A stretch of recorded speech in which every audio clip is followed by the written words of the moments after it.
Chapter 24. Things had gone smoothly so far, and by smoothly I meant I hadn't thrown up at all on the ride home. Smiling, I strolled off the train after my Philly friend, who was a few meters ahead of me. Heck, I was so happy I hadn't gotten sick that I didn't even care that I was carrying both sets of saddlebags and hauling all 2 suitcases plus 1 new bag. The medicine Twi found in lieu of not having time to research an anti-nausea spell had worked wonderfully. I still can't believe we missed the first train, Twilight groaned as she walked. I caught up with her before chuckling weakly. Glancing up, I noticed the sun was already in its final stages of the day. What a waste.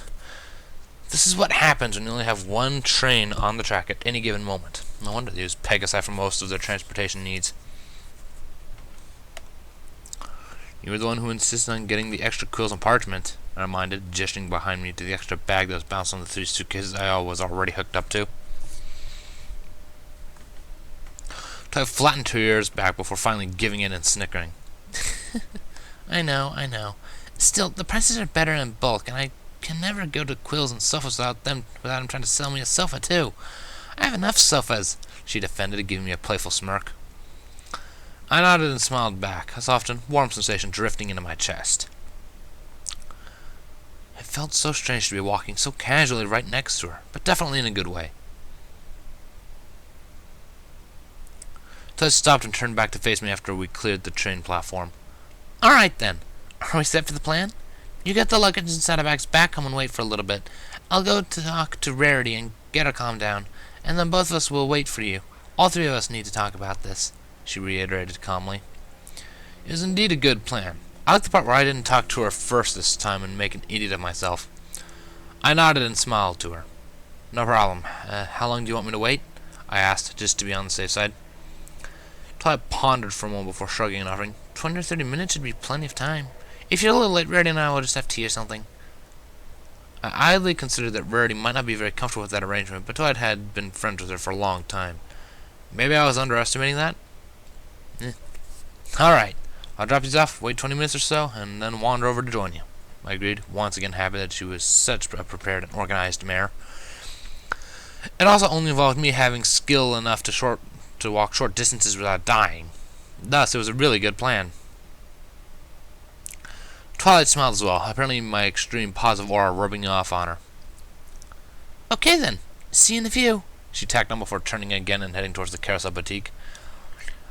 I momentarily allowed myself the distraction of watching her flank sway as she departed before shaking myself out of it and heading in the other direction towards the library.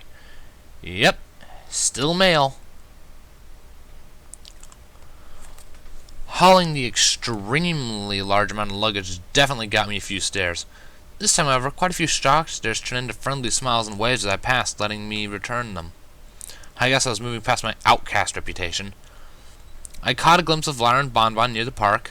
Golden Harvest was oddly nearby as well, looking up in the trees as if having lost a kite or something. Heck, a further examination even showed Derpy waving at me from the upper tree branches. I waved back, then winced as the motion of her gesture dislodged the mailbag that was stuck to the tree branch, causing her to wobble and then lower out of the tree again. Truly free this time. Oh, Derpy. By the time I decided she was okay and turned back around, I yet again encountered 2 large blue pools of color staring back into me, surrounded by pink. Startled, I jumped a little and hopped backwards, bumping into the luggage I was hauling. Pinky smiled pleasantly at me and waved, hoof movements as packed full of energy as per usual. Hi, Amender! You're back from your trip! I missed you! How are you doing? She asked all at once, surprising me. I was gone technically less than 24 hours. She missed me in that period of time.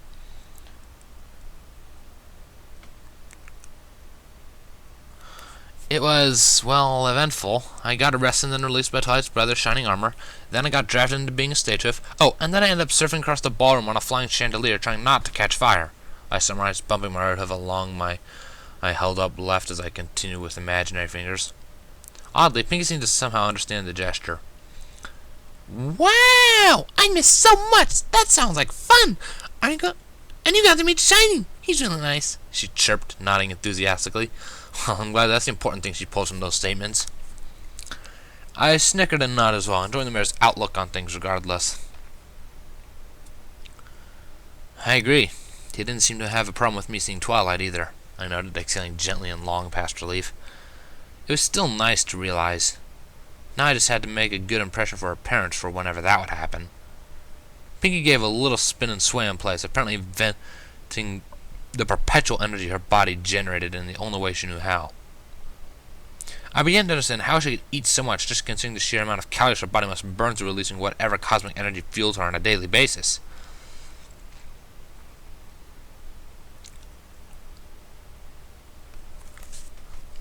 Oh, that reminds me, before I forgot to remember to mention it, she started. For a moment, I tried to follow the path of her logic before remembering whom I was talking to. She continued, undaunted. I still totally owe you a party for saving Equestria and another for having such a bad time and me injuring you. I decided to put both of them together into one super duper awesome party of the century. Every pony shall be invited, and I mean every pony. This is going to be so awesome, she rambled, flailing towards the end. Snicking, I nodded once more, singularly this time.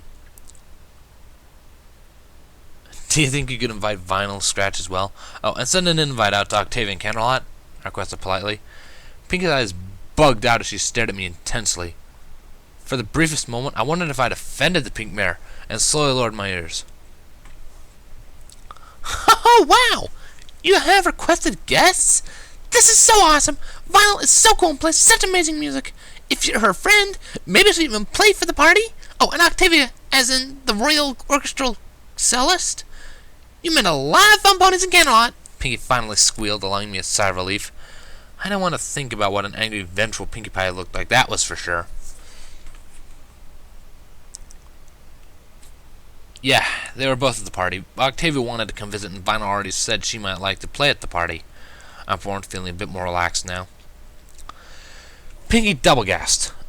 Somehow. It wasn't just a gasp twice in a row. No, she somehow compounded exponentially in a way that made my head hurt. You got Vinyl to maybe consider playing music at my party without me even needing to ask her? You're awesome too! Maybe I'll need to turn you into my party planning partner pony, she squealed happily before lunging. Oh hell. My life flashed before my eyes as my torso was probably crushed into her puffy pink body. She spun and swayed happily with me, hugging the life out of me as we went. No! I wanted to die by Twilight and Fluttershy hugs, preferably both at the same time. She finally released me after an agonizing 6 seconds and bounced back into place with gusto, exactly where she'd been a moment before. Excellent! Now I just have to see Mayor about borrowing the town hall.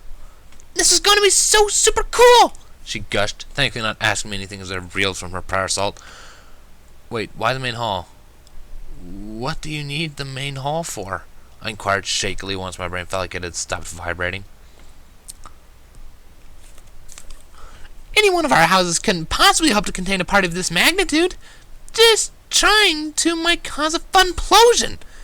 Maybe, just maybe, if I got Big Mac to put a few of our houses together, it might work, but he's a busy stallion dodging all the googly oogly mares and whatnot. I mean, he is second most eligible bachelor in Ponyville, after all. Still, he'll be at the party too, so this should be fun. She started rambling. I blinked slowly, unsure of how my inquiries to the location had gotten hijacked into a rant of Ponyville bachelors. Wait, who's first? I inquired curiously. I'd probably regret saying that one in a few. You, of course, silly!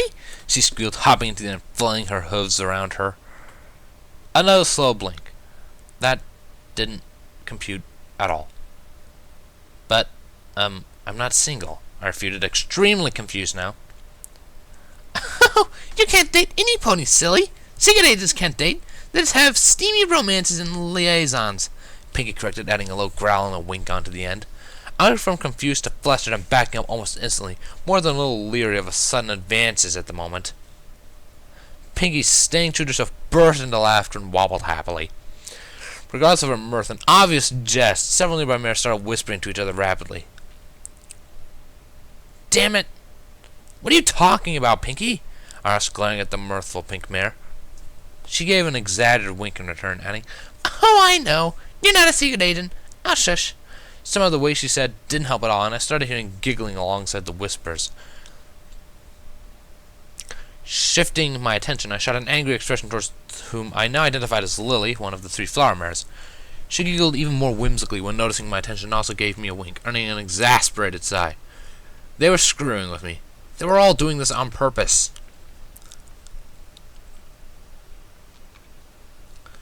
Anyway, I'll get the invitation to you tomorrow. See you a little later, Pinky announced before happily bouncing away, proving entirely immune to my death stares. Dang, I'd have to practice them a bit more, it seemed.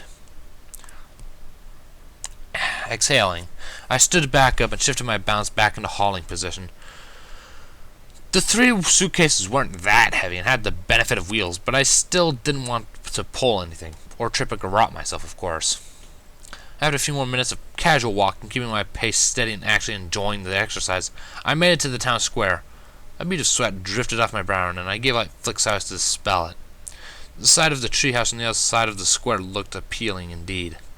My trip had already been slowed considerably by the sheer weight of the things I was hauling. "Out of there, Mender!" I suddenly heard called out to my right as I crossed the walkway and entered the marketplace common. My ears perked and rotated before my head did, and I spotted the familiar orange mare fitting the voice. Applejack was selling today? I know that she and Big Mac took turns tending the stand, and they were only here certain days of the week. All of those apples couldn't get bucked by themselves if one of those two was here selling them, I admitted. "Oh, hey, Applejack. Remember Dash, Applebloom?" I greeted politely, Heist picking out the 2 prior unnoticed Cyan and Rainbow Pegasus and much smaller filly. I had a half an hour to kill anyway, so I wasn't particularly hurried to get back home. I smiled gently as I walked up, realizing I was already starting to think of the library as my home now. Dash gave me a smirk and nod as I approached, but Applebloom squeaked and spun, having been oblivious until I said something. Oddly, it looked like she was more harassing one of the customers than trying to sell the apples. Seeing me, however, she shot away from the computer's bound sound and headed right for me. Oh crap. I braced for impact and let out a stiff wheeze as she collided with my chest, knocking me back and onto my haunches. Mender, I wondered when you were going to show up. Are you hurt? She asked instantly, giving my front a curious once-over. Hurt? Raising an eyebrow, I looked back up at her and her sister and ran for a cue. Rare told us what happened with the chandelier after she got back last night. I thought you was going to stay longer than that, Applejack relayed, looking a little perplexed. Rama caught my friend instantly and flooded closer, looking interested. She had a reason for it, didn't she? The clever Cyan mare guessed, dead on as usual. I nodded weakly, averting my gaze from her sharp, rose-colored stare. Yeah, there were complications, and she and Twilight got in a fight. She left, looking pretty upset. I probably shouldn't say more, I explained, trying to filter while I talked. I'm not the best at that, decidedly. Rainbow's ears perked a little, and her expression shifted to deadpan with an audible, "Huh." I tilted my head curiously at her, but Applejack merely rolled her eyes. "Those two have been darn feisty with each other for days now. I'm one for getting down to the middle of this right now," she spit out, looking a little frustrated over the matter. I shook my head rapidly, however, raising my hoof up to gesture a halt. "No, it's okay. Todd's over there right now trying to talk to her. I'm supposed to follow after putting the stuff back in the house," I elaborated, trying to keep interference to Twilight's plan as minimal as possible. I doubted things would go well if 2 irked mares busted her door down. Rainbow nodded sagely, seemingly more content now that she knew Twilight was on the case. Abbott just let an indignant huff, however, causing the elbow to shift her attention back to her sister, looking worried. "Why are you going?" "Kind of weird choice, if you ask me," Applejack questioned, causing my ears to droop a little. Well, true, I wasn't the best at talking or diffusing situations. Fluttershy was way more empathetic, while Pinky or Dash would do a better job of cheering some pony up. "Sis, that's not very nice and you know it," Applebloom defended, turning fully to meet her sister. Applejack softened and shook her head after a moment of staring at the little filly. "I didn't mean it like that. I'm sorry, Mender. I'm just frustrated," she excused, apologizing with a gentle nod.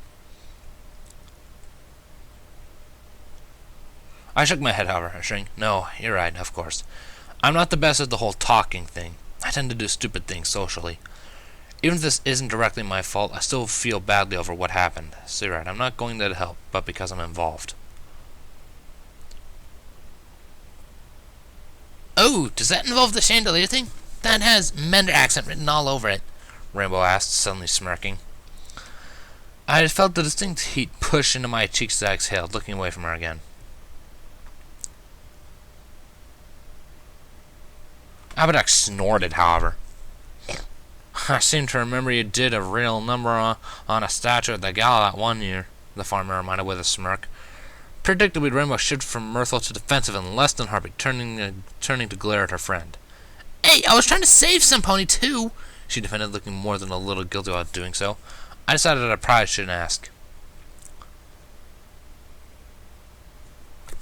Abaddon rolled her eyes, but then turned back to me.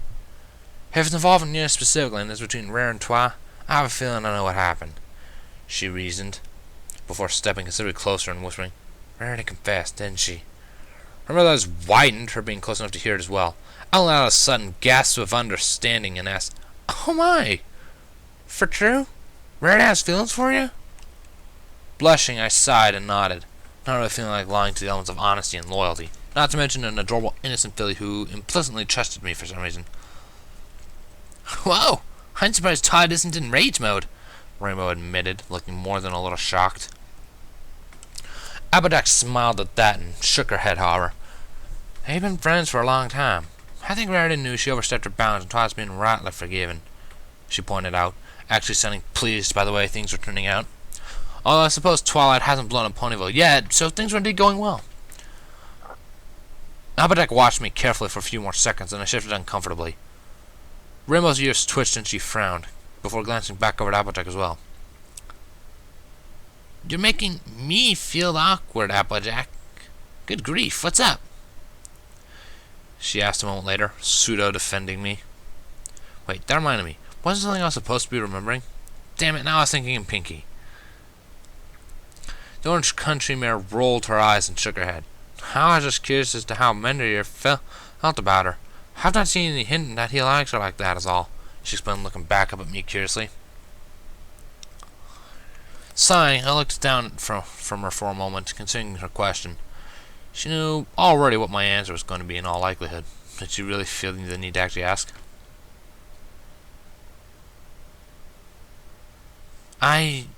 Well, no. Rarity's an amazing mare and a really great friend, but honestly I don't feel the same towards her as I do when I think of Twilight or Fluttershy. I explained as simply as I could. I'd not given it a lot of thought beyond the basic realization, so putting it in words was a little tricky still. Her step persisted for a few more moments before a light smile danced onto her expression and she nodded sagely. I'm happy you're not lying to yourself. You told her just that and I'm sure she'll understand, Applejack advised, seeming pleased again. She was a strange mare, although I could definitely see why she was the element of honesty. Wait, honesty? Being truthful or revealing information? Oh, glancing back towards Rainbow, I noticed she was still looking a little weirded out. Now I remembered. I had to made a mental note to chase her down when I got back. Apple gave me a curious look, but I just smiled down at her before mentally whispering, Hey, Rainbow, can you hear me? There wasn't the level of realization I was looking for. Huh? Yeah, I'm still paying attention, she assured, snapping out of whatever daydream she was, and then looking back at me with a faint smile.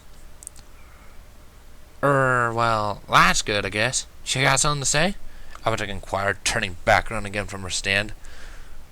I was suddenly glad she didn't have any customers at the moment, as I was certainly distracting her enough. Similarly, Applebloom raised an eyebrow towards Dash as well. My right ear twitched. The bitter memory of the cupcake prank drifted in my head, and I tried not to smile openly. Rainbow flattened her ears back and shook her head at Applejack. Not really. I mean, she muttered, mentally grinning. I launched my daring plot. Oh, don't mind her. I just wanted to talk to you about the wing thing and the fine details of how you're going to let Applejack know you love her, I realized in an amused mental projection. This time, it was like flicking a switch. Rainbow screeched to a halt and shifted her attention over to me instantly. Jaw dropped open and eyes the size of teacups. What are you doing? You're not supposed to say anything about... She started to shout, stammering the last sentence before blushing fiercely and looking back at Applejack. What in tarnation is wrong with you, Rainbow? She questioned, looking a mixture of surprise and concern. Oh crap. That played into it a little too good. Rainbow shuddered as if punched, her eyes softening as she looked away. Well, I don't know what he's talking about, of course. He gets these crazy ideas and... She started to excuse, backtracking rapidly while looking utterly hurt. Whoops, I couldn't let this one go on. Who? Mender hasn't been talking in the first place. He's the only style in here. Abject asked, giving Rainbow a curious glance. What? Rainbow asked, shifting from a pained expression to confusion a moment later. Sighing, I shook my head. I'm sorry, Dash. That was a mean trick. I didn't intend for it to go like that. I apologized verbally this time. The Scion mare whipped her attention back to me, questioning stare rather apparent. Applewoman looked downright confused at this point, shifting her attention freely between the three of us, while our older sister shot me a skeptical glance. I closed my eyes and focused again, mentally asking, "Can you hear this as well, Dash?" Her eyes widened, confirming the already mostly proven suspicions. Now she saw me not moving my mouth while doing it, however. That proved to her that her secret was still safe, hopefully. How are you doing that? I thought you could only do that one with Fluttershy. Rainbow asked, more shocked than angry suddenly. I had a moment of forgetting my rather cruel prank. Of course, System Shock could do that. Applejack snapped into realization, widening her eyes a little, and I nodded at both of them, while the little fillet in my hooves finally settled on me, apparently deciding I held the answer to her confusion.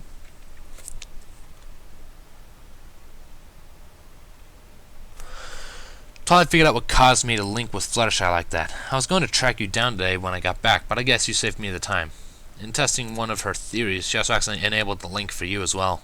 I explained in summary, not wanting to give other details like that to the open street. Dash's ears lowered a little, and she looked oddly dissuaded instead. Twilight could have told me. What exactly does it mean? What caused it? She asked rapidly. Oh, she was worried, not dissuaded. True. We didn't know a lot about the links yet. I'm interested too, Mander. I don't think he wants to discuss it here, though, Rainbow. It makes sense, she pointed out, snapping Rainbow back to attention. She seemed to relax before nodding to the orange mare. Oh, can I listen too? Applewoman asked rapidly, shifting her attention back to her sister with a pleading, wide-eyed look. I winced, glad I wasn't on the receiving end of the diabetes-inducing attack. Honestly, she already knew about me being an alien, so I didn't think there was any point in hiding this from her. I made a mental note to tell the other two Crusaders at some point in the future. Her sister must have resistances to the horrible cuteness attack, however, as she simply shook her head. It's not my call in the first place, sis. You should be asking Mender that, she corrected. Crap! To her credit, Applebloom didn't miss a beat before whirling around and blasting me with the expression instead. I wilted, lowering my ears as she shifted closer, wiggling her forelegs back and forth impatiently. Please! I won't tell anybody else. Please, Mender? You're so cool. I know you're just me. She squeaked, eyes watering a little. I shrank further, and Applejack started to snicker in the background. Rainbow raised an eyebrow with a choice grin as well. Damn it!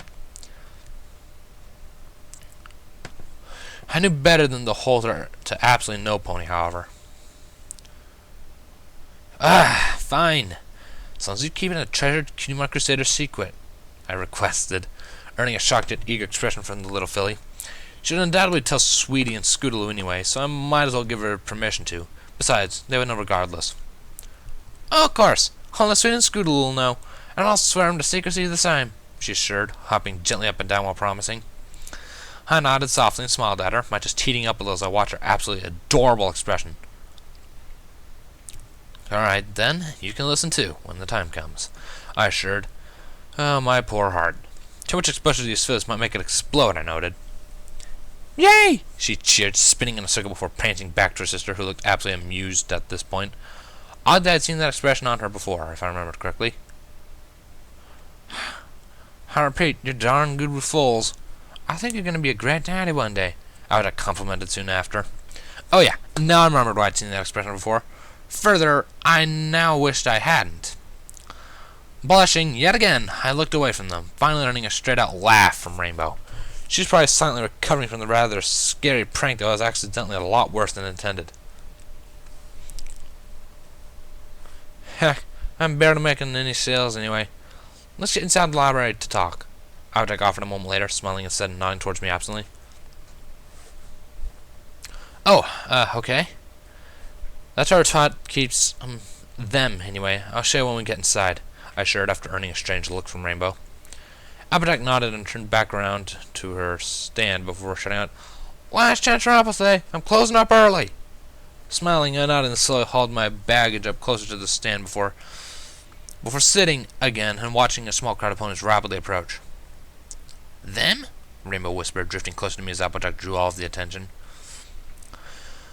I smiled to her, returning her whisper with, "They're items that made the links between us from my old world." Her rose-colored eyes widened and she momentarily looked apprehensive before her mask of self-assurance painted over it. She nodded gently and landed next to me while we both watched the country mare sell her wares. Apple Bloom apparently decided that meant she was done for the day and hopped up behind me onto the top of the middle suitcase, smiling sweetly at me as she lay down. Smirking at her, rubbed the top of her head, earning a soft murmur as a light burst of magic from my hoof acted like a brush along her mane. Rainbow seemed pleased as well, watching me pay attention to the filly. She relaxed on her haunches, the tension flowing out of her again as she stretched her wings out softly.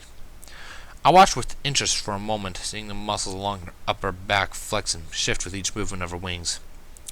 If I was going to improve upon the wing thrusters line, I'd have to get rather familiar with those muscles, I had a feeling. Wiring into them would give a lot more control over things, especially for in-atmosphere flying, but first things first. "I'm sorry for the prank, Rainbow. I didn't mean for that to happen," I mentally whispered a moment later, trying to get my sincerity across. Rainbow obviously didn't know how to respond, but her eyes softened and she gave me a rather warm smile before shaking her head. "I'm just glad it wasn't what I thought," she whispered, surprisingly mellow for Rainbow Dash. I would have expected a good soft kick to the skull after that incident. Either the prank had truly shocked her, which made me feel really, really badly, or she was waiting for a more opportune time where she could beat the crap out of me without raising public suspicion. Oddly, I don't think the latter would hurt as much. Honestly, I just wanted Dash to trust me still. Apple asked shortly after glancing at Rainbow as well. "Oh, nothing," she said, giving a nonchalant wave of her hoof. I snickered and resumed waiting for whenever Applejack was finished. "Sorry, Twilight, but I might just be a little bit late."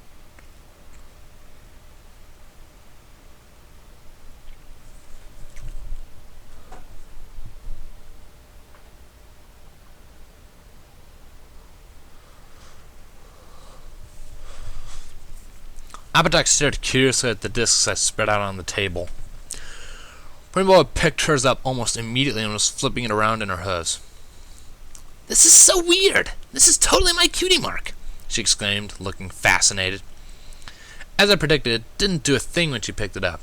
She was probably recorded on it, so I didn't think there was anything for it to do in the first place. "These things came out of the rocks, right? When you poked them?" Applejack asked again from her spot on the sofa. Once I told her the operative I had touched refused to get too close to them, which was probably a good thing. I nodded gently. "Yeah, Fluttershy's disc was in the second rock, while Rainbow's was in the third. Rainbow's was deactivated until I touched it, however," I summarized what I had already told them. Rainbow rolled her eyes and sighed. "You mean when Twilight made you touch it, right?" she corrected, sounding a little miffed. I coughed slightly but looked away. Ellen snickered, looking up from where she was rolling one along the table. She grabbed him before I could warn her about the touch thing, and absolutely nothing happened. It honestly didn't surprise me that much, but I pretended that I already knew it worked on the elements of harmony. I didn't exactly want Applejack to beat the tar out of me for risking her sister like that. Still, it was a discovery I could tell Twilight. "What happens if I touch a blank one?" Rainbow asked a moment later, shifting her attention to one of the gray ones still on the coffee table. "I honestly have no idea," I said. No sense in lying to either of them about it. Rainbow smirked at me before reaching down and resting across one of the gray discs. My ears drooped and I sighed, realizing I should have guessed she'd do it almost immediately. "You really need to work on that forethought thing, Dash," Applejack muttered a moment later, rolling her eyes. The sound Pegasus let out a squeak and hopped backwards as the disc lit up. Hers landed on the table after she dropped it, rolling about in a distracting manner. Regardless, my eyes widened as I watched the gray one instead, but then I relaxed as the only message that popped up over the disc was, "Subject 02 already recorded." It was displayed in the floating holographic lettering. Whoa, that's neat, Applebloom muttered, sliding her hoof through the message a couple of times. It flickered with each passing, but remained floating in the air for a few seconds before fading away. I guess the discs are linked together, and no, you're already on one, Dash, I reasoned, shrugging. Applejack frowned and leaned forwards a little now that the light show was done before verifying. So if I were to touch a grey one, my key mark would appear on it and I'd be registered, whatever that means. She paused, looking back up at me, so I nodded gently to her. Then if you touched it after, we'd link up just like Fluttershy and Rainbow? She finished, tilting her head curiously while looking down at the discs. Absently, I nodded. That's what's happened so far. Apparently it works if you touch the containers as well. It registered Fluttershy when she poked the rock after all, I reasoned. I'm still confused. Why didn't it form the link with me instead of just recording me then? Rainbow asked, frowning. That was probably my fault. I hadn't explained it very well.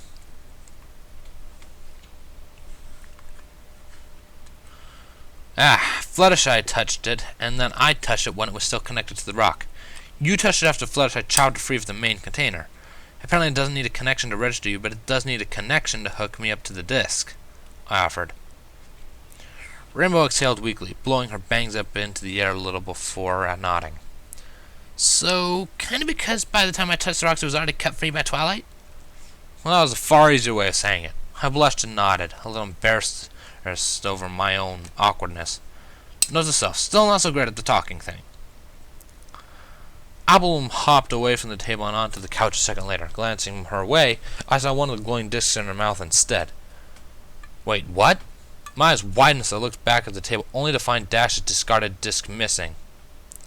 Ellen smiled at me before tossing in a wink and letting the disc drop against her sister's foreleg. Applebloom? The orange mare asked, looking down at her sister again. A heartbeat passed as I stared in horror. Applejack caught my stare and gave me a funny look before glancing down at what I was looking at. A long second drifted by as all four of us now stared at the glowing disc resting against her foreleg. Rainbow's attention having been drawn by Applejack's voice. Applejack practically exploded after the moment passed, diving off the side of the couch to get away from the seemingly inert disc. Well, I guess that means nothing happens if we try to dual register ponies either. Her sister looked more amused than upset, however. What the hell was she trying to do? Don't worry, sis. It was Rainbow Dash's disc. I don't think it would have hurt you, she assured, snickering in amusement. Hey, give that back! Rainbow exclaimed, giving the filly glare before grabbing her disc back. She didn't notice it was her own disc before now. Applejack's head popped up over the armrest again, glaring at Applebloom as well. You didn't know that, R.B.? A.B.? That was right dangerous, she warned sternly. The little filly's ears drooped, and she nodded solemnly. I'm sorry, sis.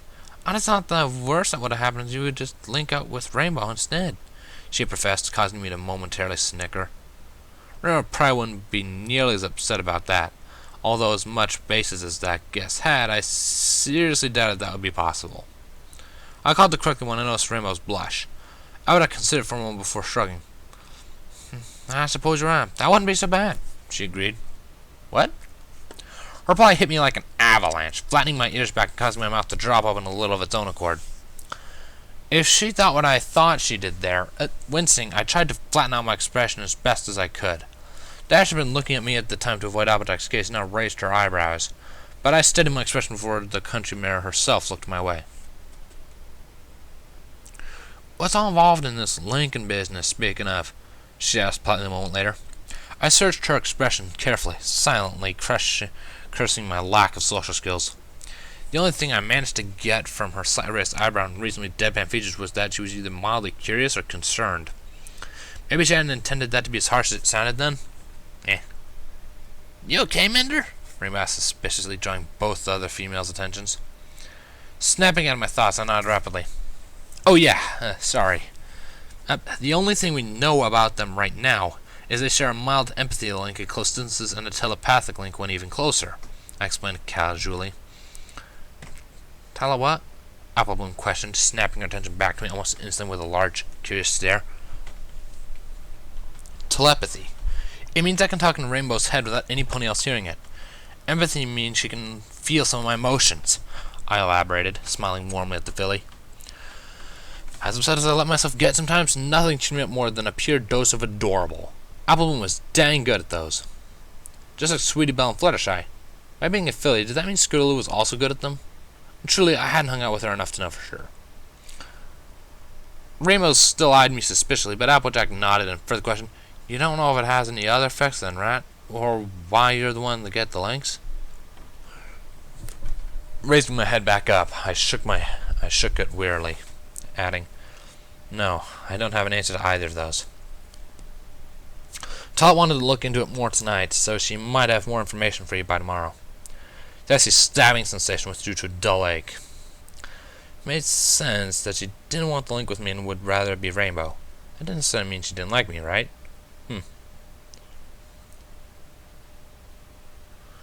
you think Twilight would mind if all of us Ellis came back tomorrow to discuss this? I think the others should know too. But I continued looking thoughtful. She trusted me enough to speak to Twilight's behalf? I warmed a little, taking that as a positive indication to erase a few of my prior doubts. She's Twilight. She loves magical elixirs, so why shouldn't she? Dash pointed out in amusement, settling back to the sofa with her coin between her hooves. I snickered at the probably accurate assessment before nodding. Admittedly, she's right.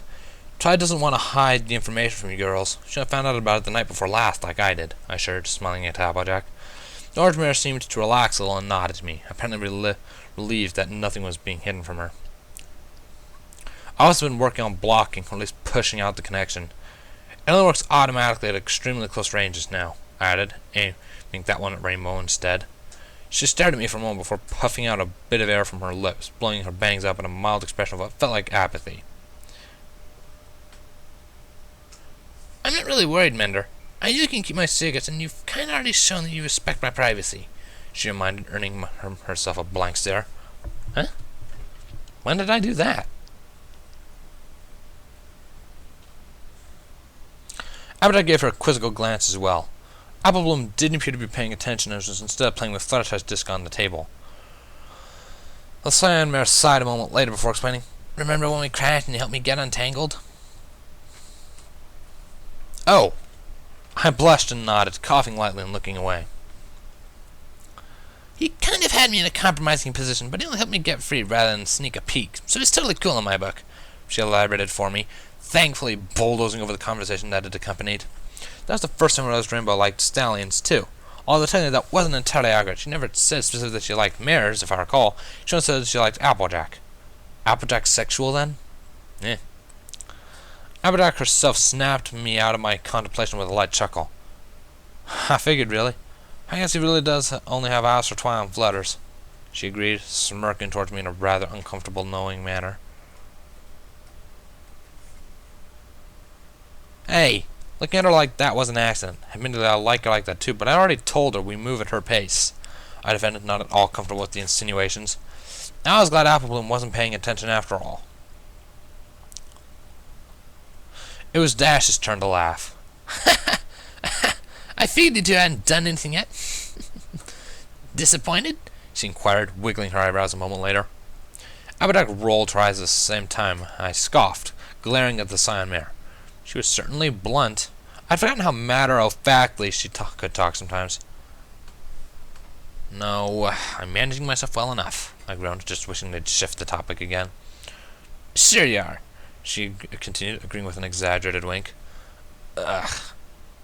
Applejack snickered before standing up fully and walking back around the crouch. Twilight's doing a lot of better things. You don't gotta worry any. Anywho, I gotta get the cart and stand to the farm before it gets dark. She was stretching lightly along her lower back. Glancing out the window near the door, I noticed she was indeed right. A peek at the clock told me it had been a good 20 minutes since I left Twilight. I'd finished moving the suitcase upstairs before heading over to Rarity's. I'll hang out with you until you go back to the farm, AJ," Rainbow tacked on nonchalantly. I was impressed that she managed not to blush. Applebloom yawned sleepily before setting the pillow, the yellow, pink, and cyan coin down on the table again. I gathered about 5 of them with my magic and moved them back into the cabinet, careful not to even breathe on the one I left in there. "Thanks for trusting me, Mander," the filly added warmly upon closing her mouth again. I smiled and nodded down at her, getting a warm grin back. You're a crusader. Of course I trust you, I returned in a proper voice. It kinda reminded me of goofing off with Twilight. Her grin expanded and she nodded enthusiastically, furthering smiles out of the other two mares. Of course! Kingdom Hearts Crusaders forever, she assured, saluting me with her right forehoof. She giggled at my return salute before wobbling as Applejack picked her up and tossed her onto her back with a flick of her head. Come on, A.B. Gotta get home and go to bed. There's a long day ahead of us again tomorrow, she reminded, smiling back at her sister, who busied herself readjusting Applejack's Stetson. We'll see you tomorrow, Mender, Rainbow tacked on, smirking back at me as she took to the air, drifting over to the door to open it for her secret crush. I nodded gently to her, catching Applejack's wave with a returned one, before she slid the door shut. For a moment I simply stared at the darkened wood of the door, suddenly a little bit unsure of what I was doing. I've been so caught up in the act of actually managing a social situation by myself that I hadn't entirely realized that it was over until it was over. Now I was distinctly aware of a little bit of emptiness left behind. After a long minute I turned away from the door and checked the clock again. It was 18:15. That meant I had a good 5 or 6 minutes before I should leave, regardless. I had enough time to haul the luggage upstairs still. Deciding to be lazy, I smirked and warmed my left hoof up as the suitcases and saddlebags floated into the air near me, attached to tether-like barriers.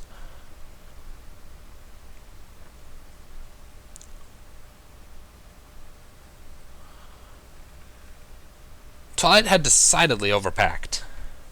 I decided to place her alchemy equipment back where they were supposed to be on her shelves. The only thing she'd used them was to get a proper measurement for my nausea medication. Of course, after what happened with Rarity, we lost quite a bit of our free time, so I hardly blamed her. My ears perked at the sound of static upon setting down the alembic. I looked around curiously, but noticed no visual cues that might indicate a dimensional disruption. Seconds passed in absolute stillness before the static died down again. Well, that was weird. Either I was hearing things out of paranoia, or Keel was playing with the power couplings hooked up to the book. Actually, if I remembered correctly, the timeline would put her just barely getting up at this point.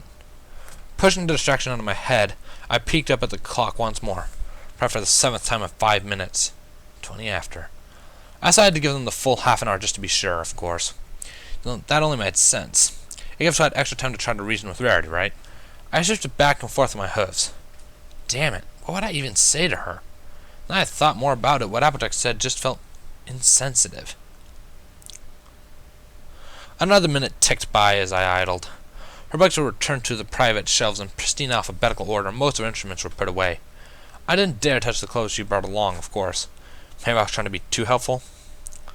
I edged away from the suitcase on the bed uneasily, peeking around the room again. It was kind of unnerving to be by myself here. The static sensation creeped back in my skull again, and I looked around rapidly. Nothing. I contemplated yanking on the link a couple of times to probably indicate to knock it off. She'd better not be trying to scan the book again. We had traded very specific words in that regard. Again, the static died down after barely 30 seconds, and I sighed. Whatever. Distracting myself, I peeked at the note on Twilight's desk again. She wouldn't technically need it now, of course. It was written in Spike's rather elegant, if not practical, handwriting, explaining that he heard Rarity came home upset and had gone over first thing this morning to see if he could do anything for her. I smiled softly at it, but kept it where it was. With her being over there right now, she'd probably found out before I did. Leaning down, I gave my tired leg muscles a stretch before heading back for the stairs. I might as well make my way there, I guess. It would take a little bit to walk there, and it would probably call me late anyway, even without a definite time of arrival. Ah well, the sooner I got it all off my chest, the better. I was halfway down the stairs when a resounding impact hit the main door. Startled, I jumped a little and lowered myself to my belly, halting on the stairs. What the heck was that? Ah! Ow! Was muttered out a second later, answering my question without requiring further investigation. In fact, the voice sounded suspiciously familiar. Sighing, I stood up fully again and walked over to the door. I peeked through the little window and it confirmed my suspicions, and I opened it for the lavender unicorn, who was gently massaging her horn now. Are you okay, Twi? What are you doing back here? I inquired, a little concerned at not only her disruption of the plan, but the light bruise that was appearing towards the base of her horn. That looked painful, now that I knew that horns were sensitive.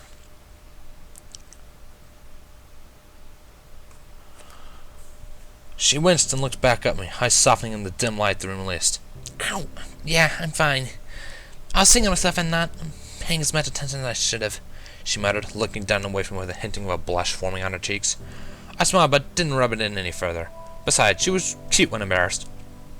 Well, what are you doing back here? Was Rarity not home? I inquired, back to the top of a good hoof of now that she was assured me she was okay. She exhaled weakly, and I swallowed. Uh-oh. No, she wasn't. I looked for a while, but I couldn't manage to find her, she muttered, frowning before slowly walking past me and into the library. I shivered as she walked past. Wonderful. Did you know we had arrived back in town and was avoiding us? No, that didn't make sense. She wasn't one to avoid her problems for this long, it felt like.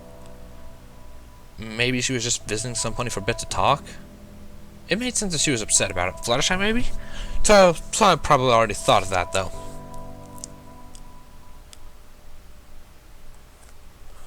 I turned and followed her back inside after gently closing the door. Damn it, this wasn't exactly going as smooth as we initially thought it would. Was Spikes there still, or did he go with Rarity? I asked curiously. Twilight stopped and frowned back at me. Spike was supposed to be there? She asked, confirming my answer regardless. Must have gone with her then. Yeah, he left a note on your desk upstairs, saying he'd gone to console Rarity this morning, I informed. She glanced up the stairs in question before sighing and shaking her head. Perfect. I was hoping he'd know where she was, too. This is making me tired, she muttered, stomping her hooves in frustration before lowering her barrel a little and looking downward exhausted. I lowered my eyes and nodded to myself. The jet lag from the train ride followed by her generally high-strung manner of dealing with things probably took a lot out of her. The fact that she was showing it to me said a lot, however. I blushed as I walked up and rubbed a hoof along her shoulder, massaging gently. My muscles felt tense, confirming my suspicions. Twilight glanced back at me and smiled softly, looking downright content with my gesture, although it was hard to tell in this light. The sun was rapidly setting, and I had lacked the foresight to turn on many lights downstairs.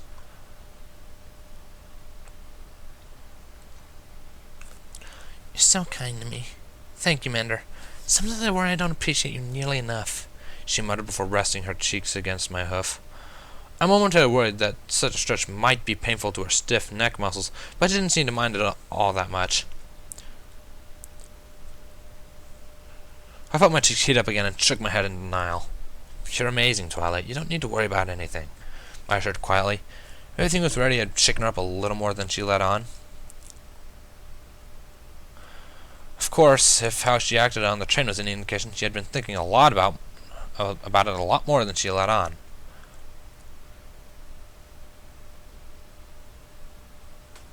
She smirked suddenly and giggled. Still, Actually, I think I need a little break. Want to come along? She inquired, her tone of voice changing dramatically. Huh? Suddenly I noticed my heartbeat increase as I watched her walk towards the stairs. She stopped at the foot of them and smiled back at me, giving me a mirthful wink. What did she mean, break?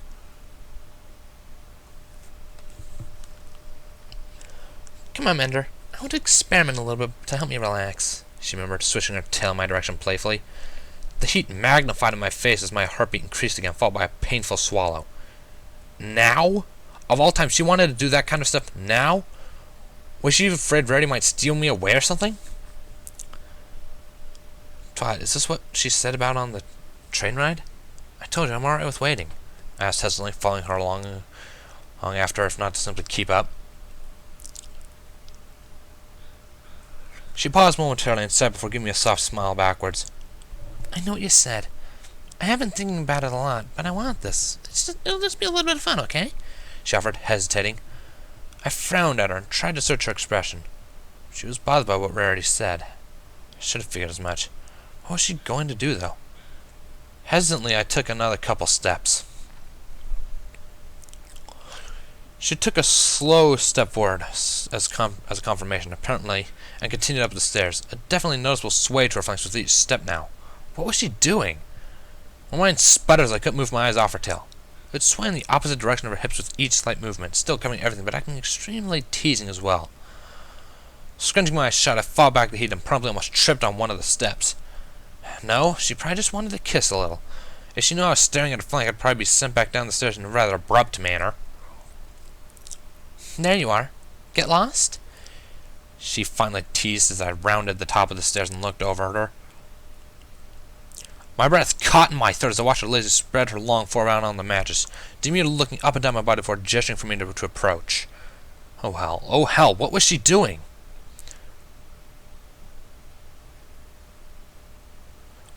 What are you doing, Twy? This seems a little much for, I tried to ask, stumbling over my wording as I started like a schoolyard boy. My hormones were going totally crazy and I struggled to keep my body under control as I started to tinkle in awkward places. She just said a little fun.